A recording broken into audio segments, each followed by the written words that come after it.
냉면집은 냉면만 맛있으면 됩니다. 냉면집이라고 붙여놓고 그 집은 깍두기가 맛있어. 그러면 틀린 겁니다. 교회는 한 가지만 있으면 됩니다. 다른 건 필요 없다 이 소리예요. 교회는 복음만 있으면 됩니다. 다른 건 다 있어요. 인격도 있고 재주도 있고 재정도 있고 사람도 있다고 칩시다. 근데 복음이 없어. 그런 걸 교회라고 부를 수 없는 거예요. 우리는 지금 우리 교회의 4대 비전 중에 첫 번째 예수 복음. 20년 동안 이 소리만 했습니다. 사실은. 결론은 그것이었어요. 그런데도 아직도 갈 길이 멀어요. 왜냐? 안 깨진 사람들이 있어요. 받아들이지 않는 사람이 있어요. 머릿속으로는 이해를 하는데 심장이 뜨겁지 않는 사람이 있어요. 그래서 마음이 답답하고 타들어가요. 예수 복음 우리가 2번을 공부를 했습니다. 복음이 무엇이냐? 그리고 그 복음은 과연 우리에게 구체적으로 어떻게 오셨는가? 예수 그리스도가 복음이다. 그러면 우리는 살기 위해서 어떻게 해야 되냐? 예수님을 들으면 사는 거예요. 우리의 사명은 뭐냐? 예수를 전하면 되는 거예요. 오늘 저와 여러분이 읽은 사도행전 4장 말씀은 그것에 대한 좋은 예가 되는 거예요. 사도행전 3장에 큰 사건이 일어났어요. 그건 뭐냐? 있을 수 없는 일이 일어났어요. 안진명이가 태어나서 40년 동안 걷지를 못했는데 단번에 의사가 고쳐도 이건 보통 일이 아니에요. 우연히 일어난 일이 아니고 베드로가 아무 재주도 없고 그들이 말한 것처럼 학문이 없는 사람인데 대단한 사람도 아닌데 도대체 어떻게 이런 일이 일어났는가? 베드로는 담대하게 외쳤습니다. 내게 은과 금은 없다. 그런데 나에게 있는 예수의 이름으로 명하노니 일어나 걸으라. 그 자리에서 일어나 버렸어요. 이건 뭐 감출 수가 없는 사건이에요. 이런 놀라운 일이 일어났으면 사람들이 뭔가 있다 이렇게 접근을 해야 되는데 종교주의자들은 그거 용납이 안 되는 거예요. 자기들의 위협이 되는 걸 알고 이들을 불러다가 치조하고 감옥에 가두고 심지어는 예수를 전하는 자들을 매질을 해가지고 협박까지 했습니다. 생명이 없는 가짜인데 가짜인데 힘을 가졌어요. 그들이 가진 힘으로 생명이 있는 자들을 핍박하기 시작하는 거죠. 이게 이제 사도행전의 시작이에요. 얼마나 강력한 능력이 나타났는지 그리고 베드로가 전한 말씀이 말로만 끝난 게 아니고 진짜 살아있는 하나님의 말씀인 것이 증명이 돼버린 거예요. 왜냐? 안진명이는 다 알아요. 예루살렘 성전에서 수십 년 구걸을 했기 때문에 유명한 거지라. 그 거지가 걸어다니면서 활보를 하고 다니는데 물어봤을 거 아니에요. 어떻게 된 일이냐? 누가 고쳤냐? 베드로가 고쳤다고 말을 하질 않아요. 예수님이 고쳐줬다. 그러니까 고친 베드로도 자기가 고쳤다고 말하지 않고 고침받은 그 사람도 이건 사람이 고친 게 아니라는 거. 이거 다 아는 사실이에요. 베드로를 불러서 못마땅하게 여긴 이들이 치지하고 질문을 합니다. 자, 우리 저희가 읽은 4장 1절과 2절까지 보십시다. 시작. 제사장들과 성전 맡은 자와 사두개인들이 이르러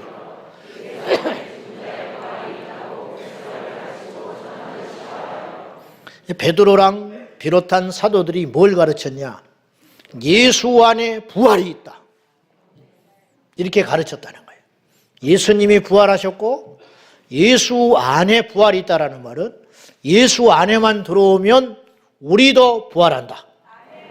이게 복음이라는 거예요. 복음은요, 옛날 사건이 아니에요. 복음은 믿기만 하면 지금도 어떤 일이 일어나는 거. 그것이 복음의 가치고 능력이 있다는 거예요.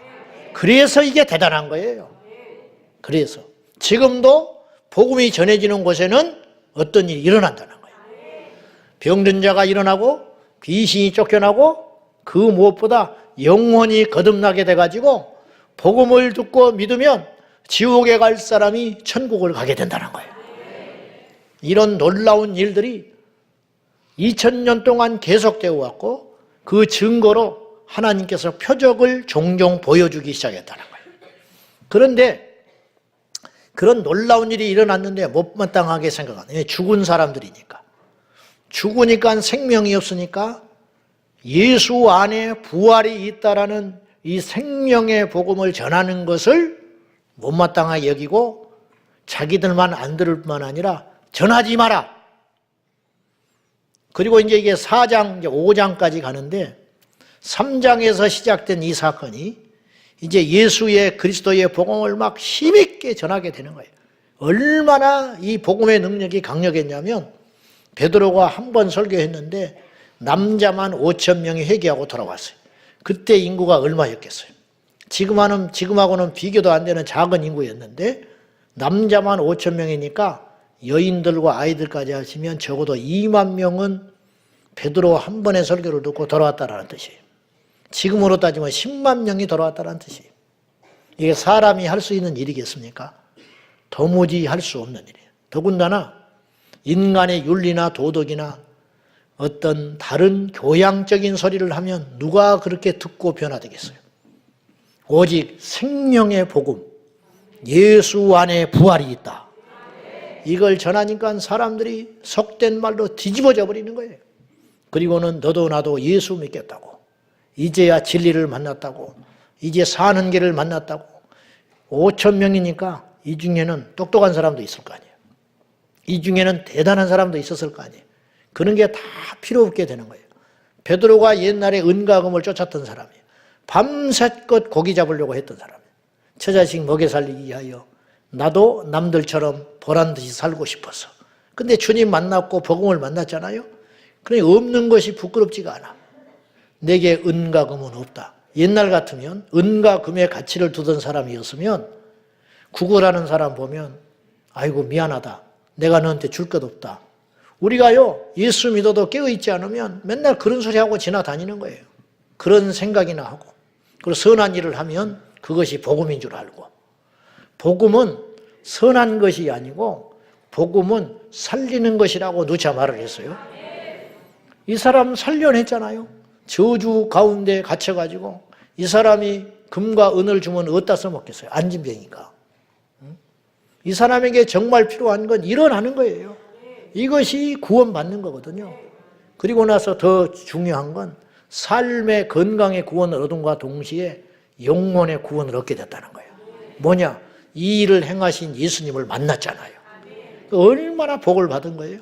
어째서 이런 일이 생겼느냐? 복음을 전해주는 자가 있었고 복음을 듣고 반응했기 때문에 이런 일이 일어났다는 거죠. 이 일이 결코 옛날 이야기가 아니라는 거예요. 오늘 우리에게도 이런 놀라운 일이 일어나고 있고 일어나야 하고 일어날 줄로 믿습니다. 여러분 이 땅에서 조금만 힘과 권세를 가져도 부러워하고 대단하게 생각해요. 지금 세계 최고의 인물, 그의 일거수일투족이 화제거리가 되는 인물이 있으니 미국 대통령 트럼프. 같이 임했기 때문에 이때가 제일 힘이 있을 때예요. 하고 싶은 일은 다 해요 지금. 이 사람이 만나서 악수만 해도 이 사람이 화제거리가 돼. 이 사람이 입은 옷, 그의 부인, 그의 자녀들까지 신상이 다 생중계되는 세상이 됐어요. 이 사람이 말 한마디 하면 수십 조가 왔다 갔다 해요. 한 나라가 죽었다 살았다 하고 한 기업이 죽었다 살아났다 한다고요. 이 정도의 힘을 인류 역사상 가진 인물이 있었을까? 옛날에 왕들도 힘이 있었지만 전 세계에 영향력을 주지는 못했어요. 이만큼 막강한 인물이 트럼프라는 말이에요. 그의 아들까지 덩달아서 인기가 치솟고 있어요. 18살 먹은 지금 영부인에게서 태어난 막내 아들이 있는데 베런 트럼프, 키가 2m 6cm래. 더 클지도 몰라. 18살밖에 안 됐으니까.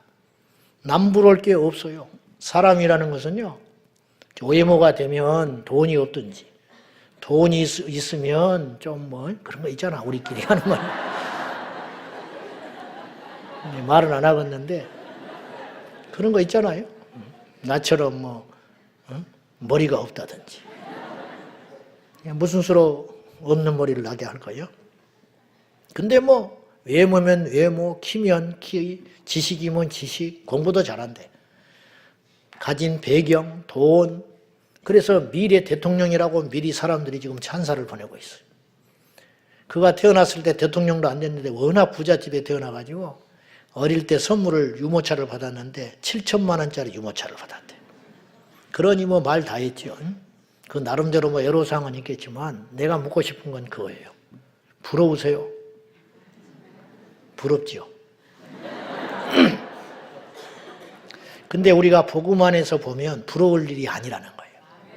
물론 그 가족이나 그분들이 진짜 백이 그리스도인이어서 영생을 얻는다면 이 땅에서도 이렇게 복을 받고 죽어서도 복을 받으니까 더할 나위 없이 귀하고 복된 존재들이지만 만약에 이 땅에서 저렇게 화려하고 대단한 복을 받은 것과 상관없이 영생의 부활의 복음을 듣지 못하여 죽은 다음에 영생을 얻지 못한다면은 우리가 훨씬 난 자라 이 말이에요.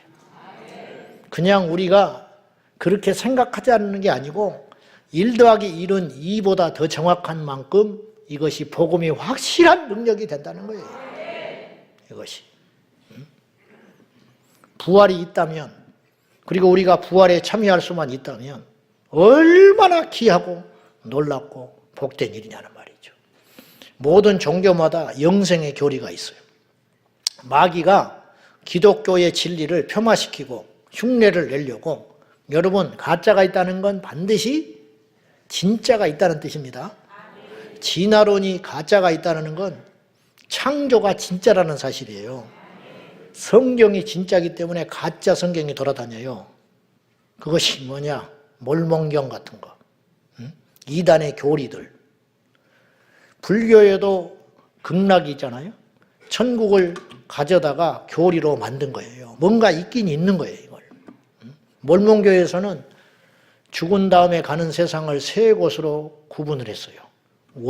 천경, 제일 착하고 선한 자들이 가는 곳이 천경이라. 그 다음에 지경, 그리고 그 중에 제일 3단계 낮은 사람들이 원경을 간다는 거예요. 원경. 그러니까 죽어서 어디를 간다고 사람들을 미혹하고 있어요. 심지어 이슬람 교리 꾸란 56수에는 알라를 위하여 충성하고 목숨을 바친 순교자들에게는 이런 상이 기다린다. 그걸 믿고 지금도 폭탄 테러 합니다. 그 사람들이 받을 상이 뭐냐? 천국에 가면 72명의 미인이 기다리고 있다는 거예요. 왜 72명인지는 모르겠지만은 72명의 미인이 술을 들고 기다리고 있다. 그러니까 폭탄을 짊어지고 순교하러 가는 거예요. 누가 물어봤어. 그럼 여자가 순교하면 어떻게 되냐? 응? 여자가 순교해서 죽었는데 처녀 72명이 기다리면 안 되잖아. 근데 교리에는 처녀해 줄 상은 없거든요. 그러니까 이제 고민하다가 이렇게 이야기한 거예요.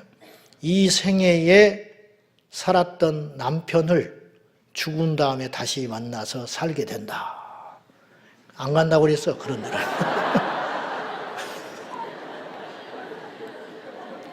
이 땅에서도 죽었는데 죽어서 또 만나가지고 영원히 산다? 그런 천국이라면 안 간다는 거예요. 여자 순교자들이.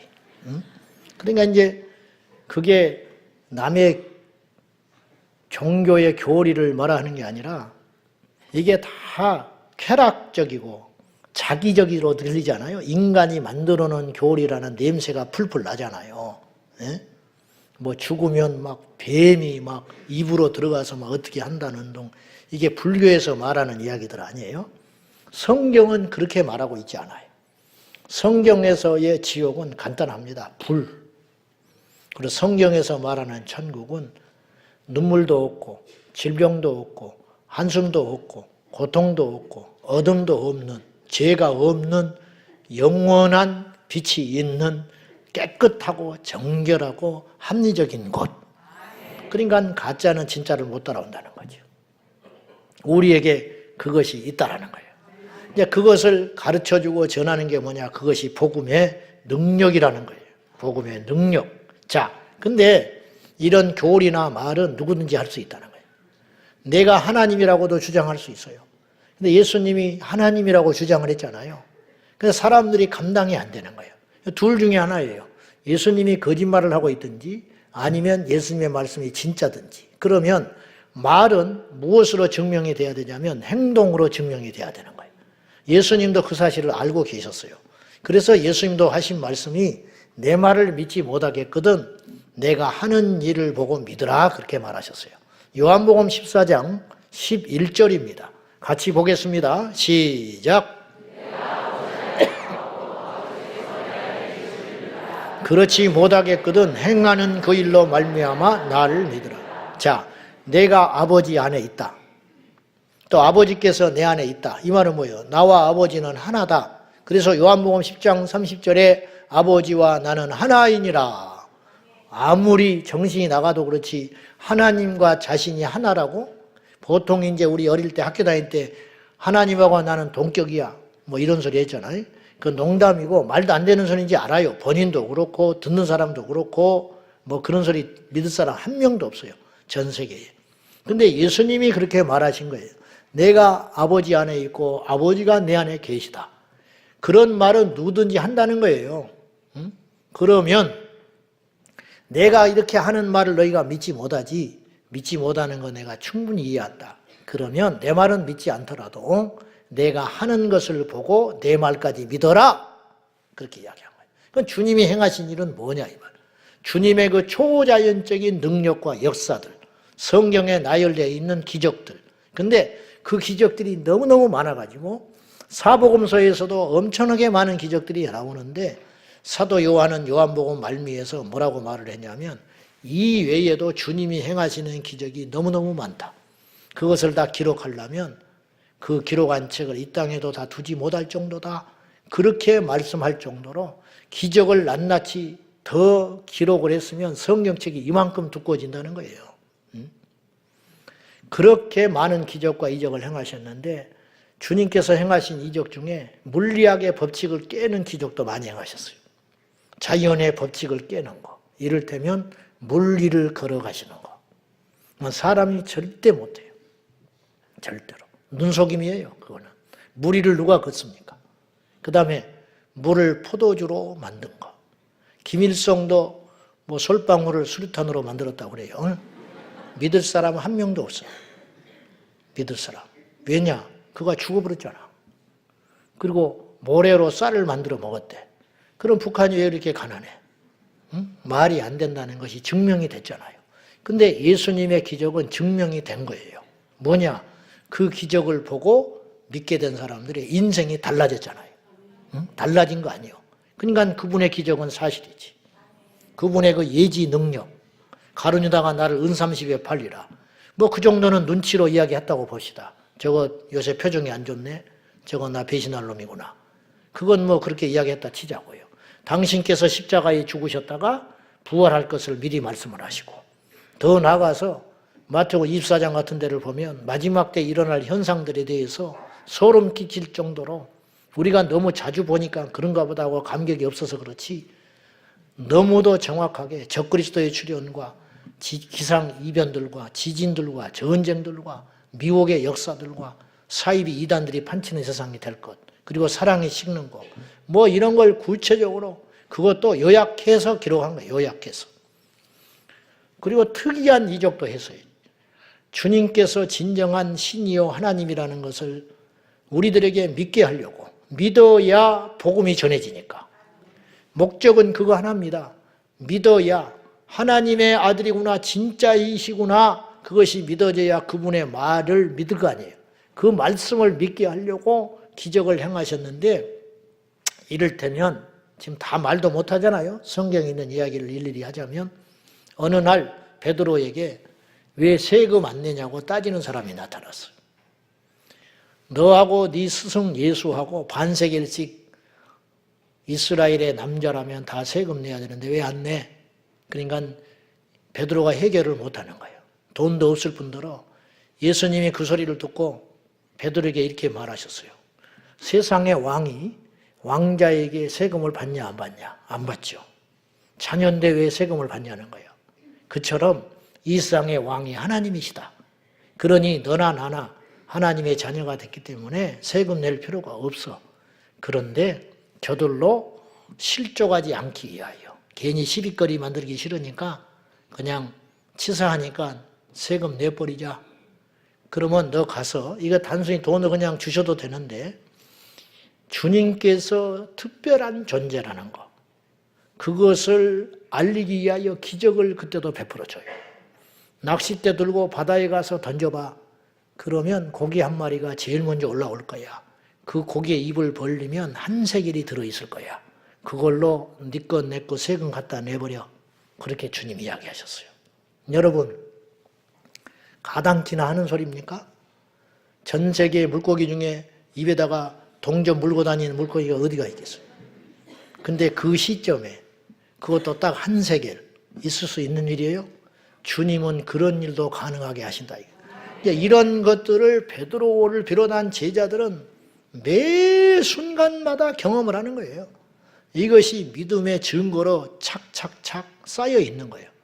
그러니까 그런 상태에서도 두려워서 성령 받기 전에는 의심하고 확신 없이 떠나갔지만은 성령 받고 말씀이 임하니까 이제 거칠 것이 없게 된 거예요.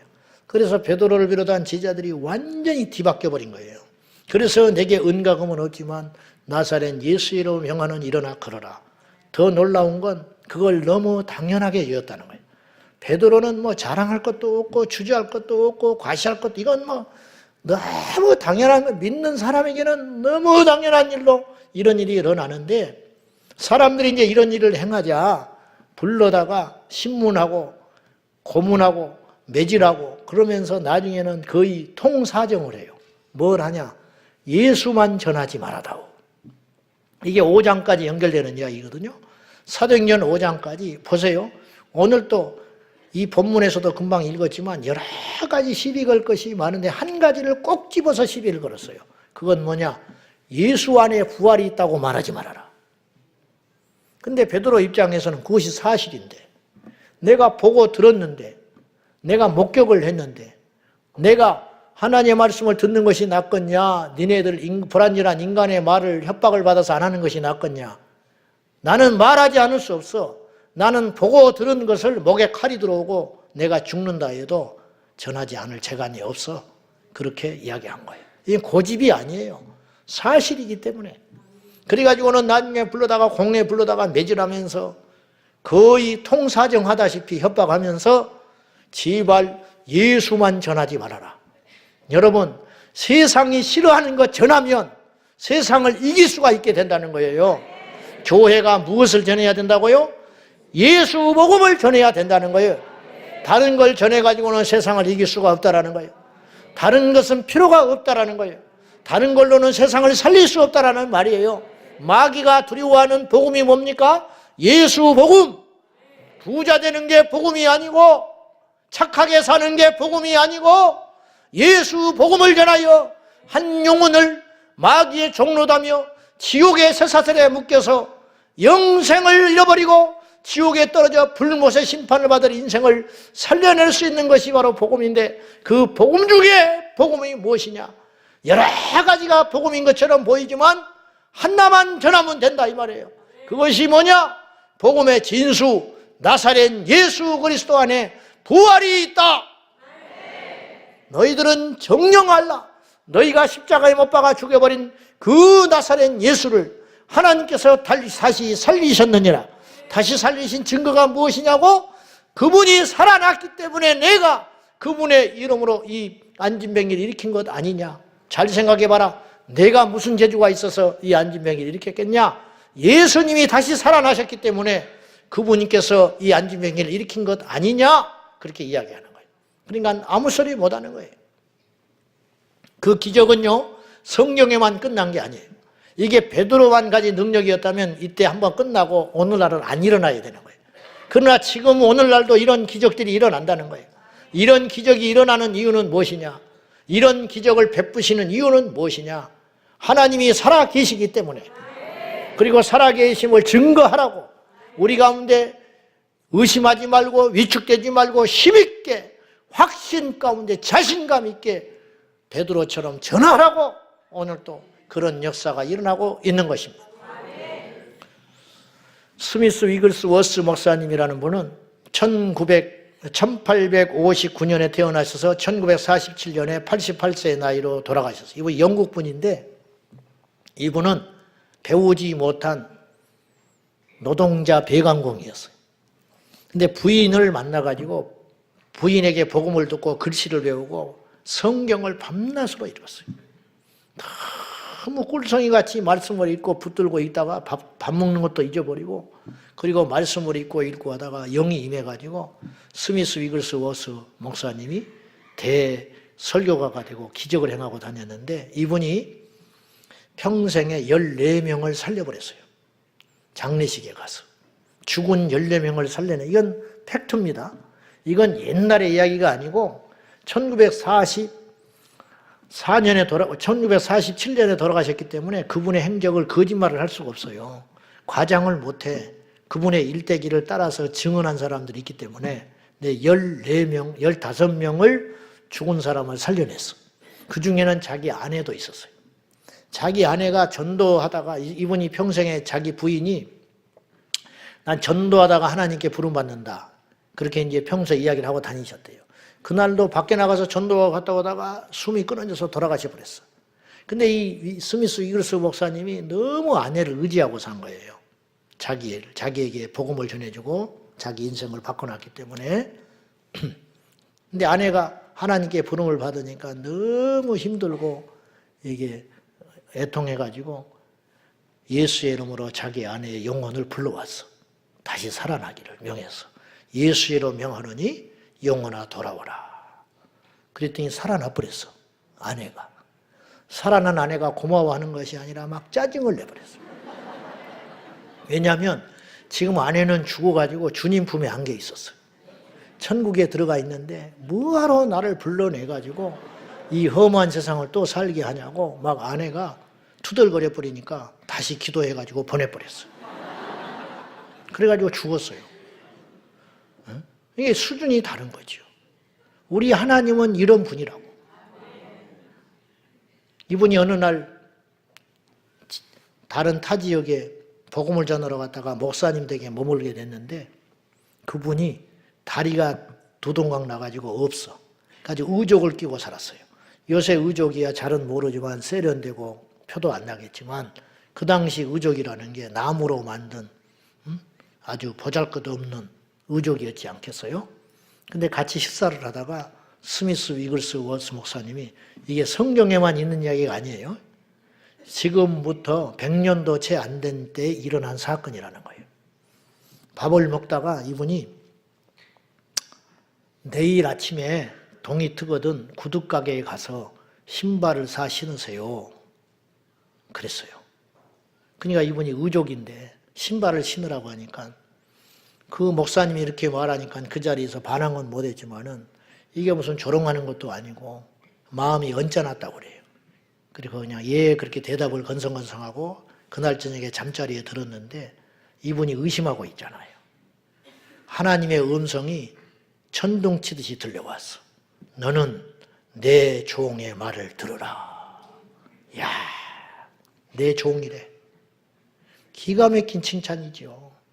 너는 내 종의 말을 들어라. 의심하고 있는 줄 알고 하나님께서 말씀하셨어요. 그러니까 이 사람이 깜짝 놀래가지고 그 다음날 아침에 눈을 뜨자마자 구두가게로 찾아간 거예요. 근데 너무 일찍 가가지고 문을 안 열었어. 기다리고 서 있는데 마침내 문이 열렸어요. 구두가게에 들어가가지고 앉아가지고 신발을 달라고 그랬어요. 그러니까 구두가게 점원이 그냥 신발을 신고 찾는 줄 알고 사이즈가 어떻게 되냐. 치수가 어떻게 되며 색깔은 뭘로 줄 거나 그랬더니 말한 사람도 당황하는 거야. 구두를 제대로 신어본 적이 있나? 그리고 이제 점원도 이제 당황을 하는 거예요. 의족을 끼고 있으니까. 8인치짜리, 8짜리로 검은색 구두를 주세요. 그랬대. 그러니까 이 사람은 그냥 민망할까봐 그 사이즈를 찾아가지고 하라는 대로 가서 의족에다가 딱 신기는 순간 진짜 다리가 돼버렸어요. 두 다리가 다. 가지고 걸어서 나왔어요. 나중에 이분이 스미스 위글스워스 목사님을 만나가지고 그의 간증을 이야기하니까 담담하니 이렇게 말을 했다 그래. 하나님은 다리 부러지는 걸 붙이는 것이나 없는 다리를 만드는 것이나 똑같이 쉬운 일이다. 그렇게 이야기했어요. 우리 하나님은 그런 분이라는 거예요. 저도 설교를 위해서 할 수 없이 간증을 하자면 94년도에 대학원 1학년 다닐 때 여름 때 7월 말 8월 초쯤 됐을 거예요. 우리 동료들하고 후배들하고 증인들이 다 있어요. 전라북도 고창에 내가 교회 이름은 잊어버렸어. 선교사가 세운 100년 넘은 교회 집회를 갔어요. 마지막 날, 둘째 날 귀신이 쫓겨나는 걸 보고 그 교회 담임 전도사님이 학교 교편 잡다가 늦게 신학을 해가지고 전도사님으로 계셨는데 나를 끌고 어디를 가자고 그랬어. 교회 봉고차를 타고 가는데 논두렁까지 가지를 못하니까 길가에 세워놓고 논두렁을 걸어서 자기 집사님 남편 집을 신방을 갔어요. 푹 맞아서 4년 동안 누워있는 욕창이 생긴 남자분이 계셨어요. 지금이야 요양병원도 있고 요양원도 있지만 그 당시에는 그런 복지센터가 없을 때였어요. 94년도에. 그러니까 집에서 그냥 긴 병에 효자가 없잖아요. 바쁜 농사철에 남편이 누워있는데 먹고 살아야 되니까 밖에서 일하고 남편은 냄새를 진동을 하면서 집에 누워 있었어요. 말도 못하고 있었어요. 예수의 이름으로 복음을 전하고 일어나라 하니까 꿈쩍을 안 해. 그래서 내가 포기하려고 그러는데 그 전도사님이 업고 교회를 가자 하더라고. 그 믿음이 고쳤는지도 모르겠는데 그래가지고 업고 말은 자기가 해놓고 업고는 내가 왔어. 내가 젊으니까. 가지고 업고 봉고차에다가 싣고 예배당에를 딱 데려다가 눕혀놓은 거예요. 그날 저녁에 집회하는데 온 교인들이 제가 기도를 시키고 예수의 이름으로 일어나라 했더니 이 사람이 진짜 일어났어요. 걸으라 했더니 걸었습니다. 뛰라고 했으니 뛰었어요. 여러분 4년 동안 누워있으면 근육이 다 빠져서 걷지를 못하는 거예요 사실은. 근데 이분이 일어나서 곧곧 뛰고 새벽 3시까지 집회를 했어요. 집회를 가야 되는데 신발이 있어야지 얻고 갔으니 이분은 걸어서 맨발로 갔습니다. 여러분 하나님은 지금도 살아계신 하나님이에요. 그러면 그런 일을 통해서 하려고 하는 일이 뭐냐? 병만 고치고 돌아다니면 그건 신비주의고 이단이 되는 거예요. 그 병고침의 역사를 통하여 우리 주님께서 우리에게 궁극적으로 주시려고 하는 게 뭐냐면 예수 복음을 주려고 하는 거예요. 근데 오늘 이 본문을 읽으면서 우리가 참으로 안타깝고 답답하게 생각하는 것은 베드로는 이런 일을 행했는데 왜 우리에게는 이런 일이 안 일어나느냐. 베드로가 믿는 그 예수님과 우리가 믿는 예수님은 다른 분이냐? 다를 수 없는 거예요. 다르다면 우리는 또다시 구원을 다시 이루어야 되는 거예요. 베드로가 예수님을 믿고 구원받았듯이 오늘 우리도 십자가에 그 못 박힌 베드로가 부정하고 그 당시 십자가에 못 박였다가 다시 살아나신 부활하신 나사렛 그 예수를 우리도 믿음으로 구원을 받게 되는 거잖아요. 그러면 베드로와 사도들이 그 이름으로 능력을 행한 그 예수는 오늘 우리에게도 동일한 예수님이라는 거예요. 그래서 히브리서 13장 8절에 예수 그리스도는 어제나 오늘이나 영원토록 동일하시다. 그럼 우리가 문제가 있는 거예요. 무엇이 문제가 있느냐? 우리에게 믿음이 없다든지 우리가 복음을 못 듣고 있다든지 복음을 듣고 복음을 전해지고 복음에 반응하는 현장에는 이처럼 역사가 반드시 일어나게 되어 있다 이런 뜻이에요. 서두에 말한 것처럼 교회가 다른 거 하면 안 된다는 거예요. 다른 것만 하고 있으면 그건 교회가 아니라는 거예요. 다른 건 다 안 하더라도 밥을 안 먹어도 되고 교회가 다른 거 안 해도 되고 비가 새도 되고 건물이 없어도 되는데 오직 교회는 한 가지를 해야 되는데 그건 뭐냐? 복음을 전해야 된다는 거예요. 그러면 복음이 무엇이냐? 가장 쉽게 말해서 복음을 이러공저러공 학자들이 뭐 책을 이렇게 두껍게 쓸 수 있고 논문을 쓸 수도 있지만은 성경에서 말하는 복음은 한 줄이에요. 간단해요. 예수는 그리스도다. 그래서 초대교회는 그렇게 협박을 받고 사도들이 매질을 당하면서도 포기하지 못했던 복음의 진수가 있었으니 예수는 그리스도라 가르치고 전도하기를 성전에서든지 집에서든지 쉬지 아니하니라. 예수만 전했을 뿐인데 전해진 예수님이 다 했다 이 말이에요. 전해진 예수가 세상을 바꿨다는 거예요. 전해진 예수가 죄를 끊게 만들었다는 거예요. 전해진 예수께서 가셔서 마귀를 이기게 하시고 귀신을 이기게 하시고 병을 낫게 하여 주시고 천국의 소망을 품게 하여 주시고 빈부귀천 남녀노소를 막론하고 동서고금의 수많은 인생들에게 어둠에서 빛으로 사망에서 생명으로 저주에서 축복으로 바뀌는 그런 역사는 사람이 한 일이 아니라 사람이 전한 복음, 사람이 전한 예수, 그 복음이 해놓으신 일이라 그런 뜻입니다. 그러므로 오늘 또 우리는 그 예수 복음을 들으면 산다는 것이 우리 교회가 해야 할 일이 뭐냐 이 말이에요. 이 강단에서 해야 할 일이 무엇이냐는 거예요. 한 가지만 하라면 뭘 하냐 이 말이에요. 저는 확신합니다. 예수 복음만 정확히 잘해도 전해도 교회는 살아남습니다. 왜냐? 교회는 그거 하라고 세워진 존재이기 때문에 냉면집이 냉면만 잘 팔면 돼요. 안 친절해도 돼. 진짜 유명한 냉면집은 먹을 것이 없어. 밑반찬은 냉면 하나밖에 없어. 누가 이런 걸 먹으러 여기까지 오나 싶어. 근데도 줄 서 있어. 어디 가면 선불 받아. 선불. 값도 비싸. 그래 안 그래? 응? 안 먹으려면 말하는 거야. 그렇게 써 있어 얼굴에가. 더러우면 먹지 마라. 그래도 맛있으니까 몰려드는 거예요. 막 친절하지도 않고 혼자 앉아서 옆에 같이 합석시켜버려. 그래도 찍소리 못하고 내 돈 내면서 먹고 나올 때 감사합니다 그러고 온다. 그리고 며칠 지나면 또 생각이 난다는 거예요. 중독이 돼가지고. 그래서 심지어는 뭐 마약을 넣냐 그렇게 이야기한다는 거예요. 응? 너무 생각이 나고 먹고 싶어서. 그거 한 가지 잘하니까. 교회에서 전해지는 복음이 감히 그러한 나부랭이하고 비교가 될 수 있냐는 거예요. 한 번 먹고 마는 냉면이나 음식이나 물건이나 제품이나 사상이나 철학이나 도덕이나 이런 이데올로기나 이런 것과 비교할 수 없는 가치 있고 귀한 것이 바로 여기 있으니 예수 복음. 저는 성도들 중에 둘 중에 하나밖에 없다고 봐요. 뭐 다른 것도 없어요. 교회는 다른 기준으로 볼 게 하나도 없어. 오래된 사람, 늦게 온 사람, 직분 있는 사람, 없는 사람, 남자, 여자, 성도 중에 부자, 가난한 자, 이건 쓰레기 같은 구분이고 그렇게 구분하면 안 되는 것이고 오직 하나밖에 없어요. 예수가 있냐 없냐. 부유하면 뭐예요? 예수가 없는데. 직분을 가졌으면 뭐예요? 예수가 없는데. 목사가 됐으면 뭐예요? 예수가 없는데. 진짜가 없으니까 자꾸 헛된 짓만 하고 다니는 거예요. 말이 많잖아요. 도둑놈은 말이 많아. 사기꾼들은 말이 많아. 보이스피싱은 말이 많은 거야. 그래서 온갖 가문이설을 다 하고 거짓말을 하려니까 말이 많아지는 거야. 능력이 없으니까 말이 많은 거야. 능력이 없으니까 세상의 프로그램들이 교회에 얽히고 설키고 돌아와가지고 강대상에서 유행가나 부르고 쓸데없지다고. 응?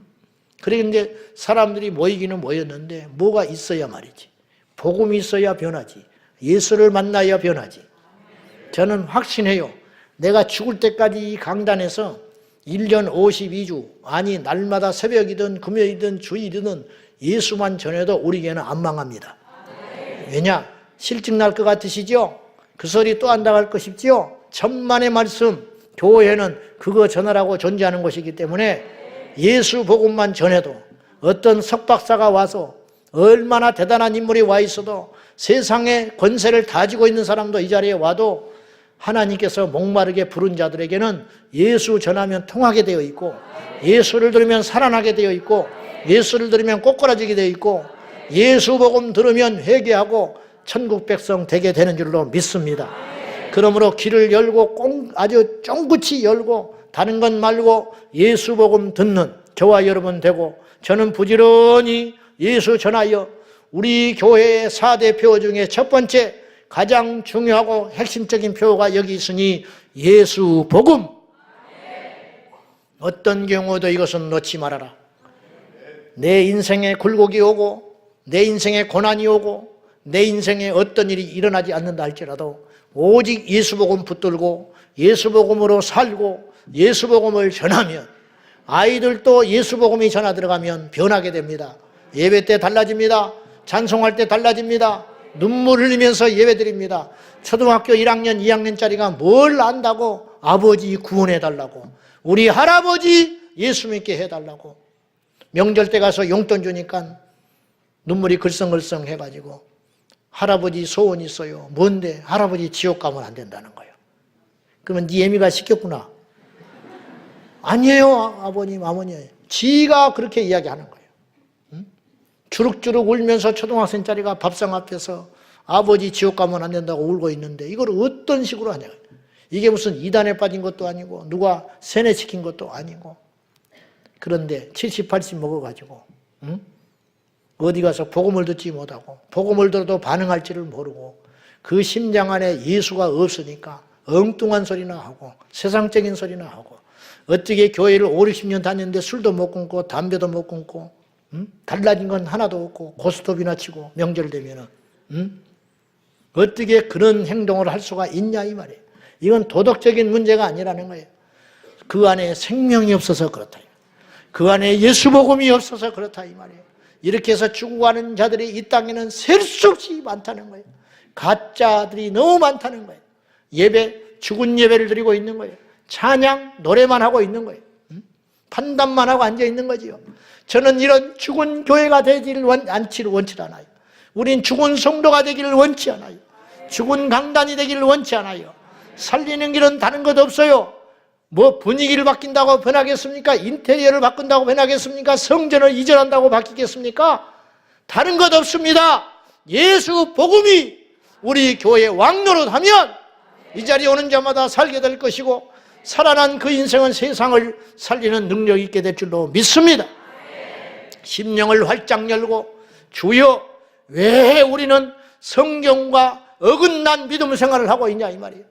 성경은 역동성이 이렇게 넘쳐나는데 모일 때마다 기도하고 기적이 일어나고 역사가 일어나고 회개하고 하루에 3,000명 5,000명 복음을 듣고 회심하여 돌아오는데 이것이 어찌 강 건너 불처럼 생각하며 남의 이야기처럼 여기고 있냐 이 말이죠. 팔짱 끼고 구경만 하고 앉아있고 판단만 하고 앉아있고 이런 죽은 성도가 돼서는 절대 안 된다는 것이에요. 우리 모두가 성경으로 돌아가야 할 줄로 믿습니다. 성경에 기록된 말씀을 믿어야 할 줄로 믿습니다. 왜 사람의 말을 듣습니까? 왜 전통을 따라갑니까? 왜 내가 존경하는 그 사람의 말을 들어야 됩니까?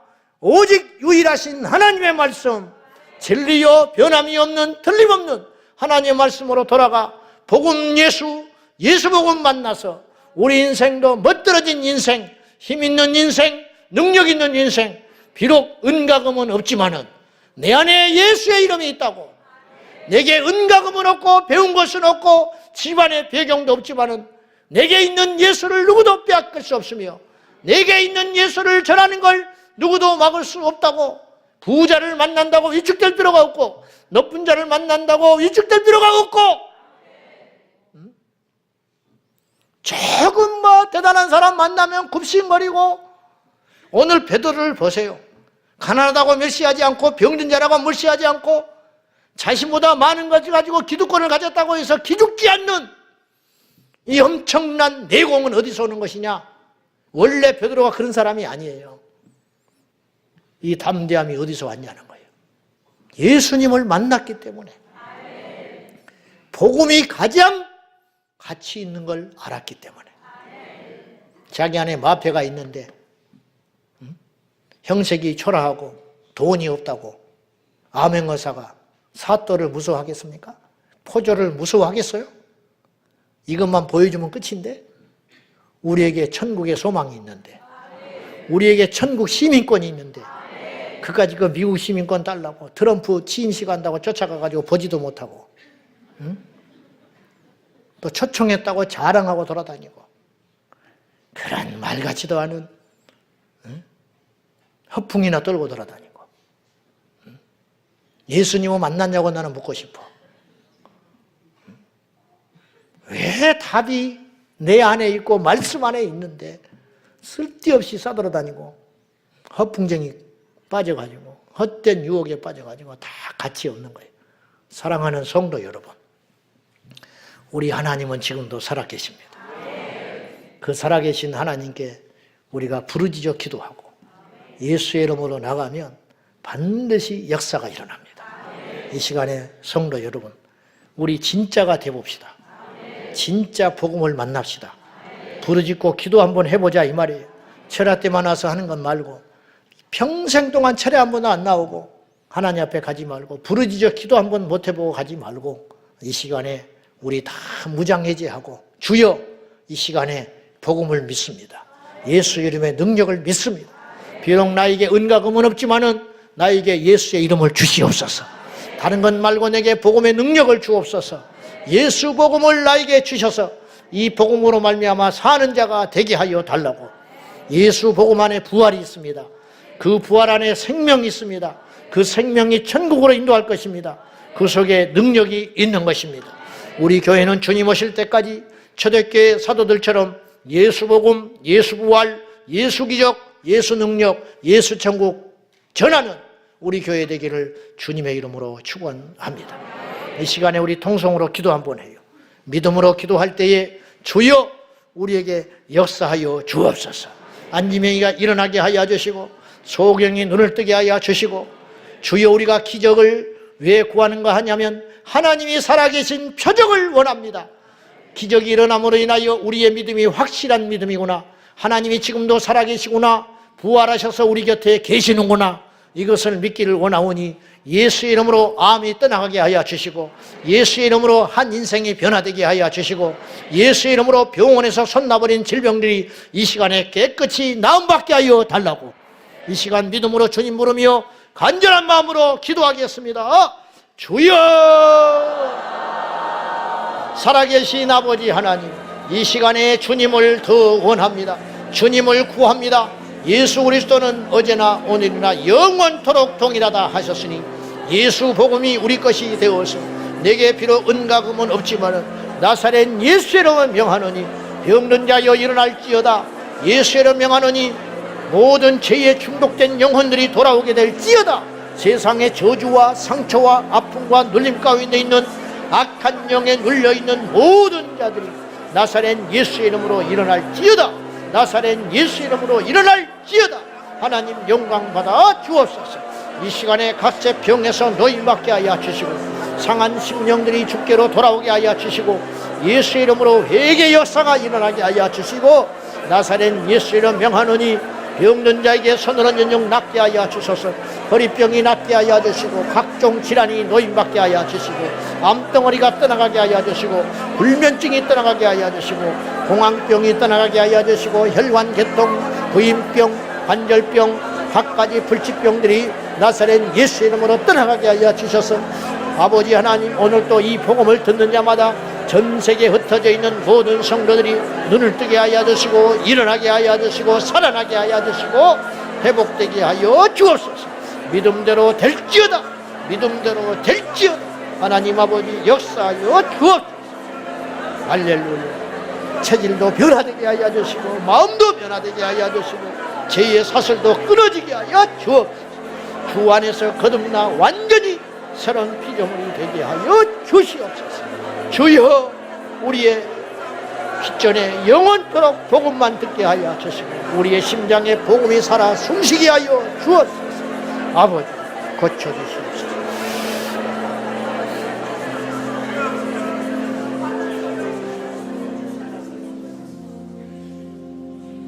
살아계신 아버지 하나님, 우리의 인생에 영원토록 복음만을 들려주옵소서.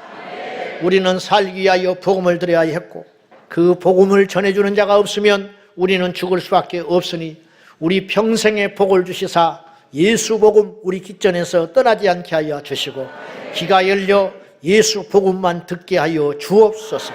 오늘 또 하나님이 살아계셔서 그 복음을 믿는 자는 산다는 표징으로 귀신이 쫓겨나게 하시고 병든 자가 고침받게 하시고 베드로가 안진병을 일으킨 사건은 단순히 안진병을 일으킨 사건이 아니라 지옥에 갈 영혼을 일으켜 세운 줄로 믿사오니 주여 이 시간에 모든 각색 병에서 질병에서 영혼의 문제에서 해방되어 주 예수의 복음으로 말미암아 예수의 사람이 되게 하여 주시옵소서.